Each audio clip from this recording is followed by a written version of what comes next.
Welcome to another video with www.crackrepair.co.za. As you can see today, this is the final in the series. We've put a crack mesh over this decomposing brick and we've plastered over. We've protected the brick below for lack of cleaning, saves time and money. This has also had a metal plate if you followed us on previous videos. The metal work has now been painted together with the I-beams. We've done a waterproof seal between the I-beam and the top of the wall here to bridge the gap and stop water getting in. This wall was full of cracks top to bottom. We've put the crack bridging material on and now it's had its final coat.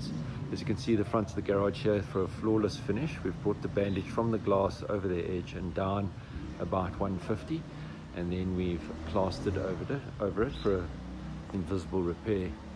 This wall here similarly has also had its crack repair done and now finally been painted. Make it a great day and follow some further videos.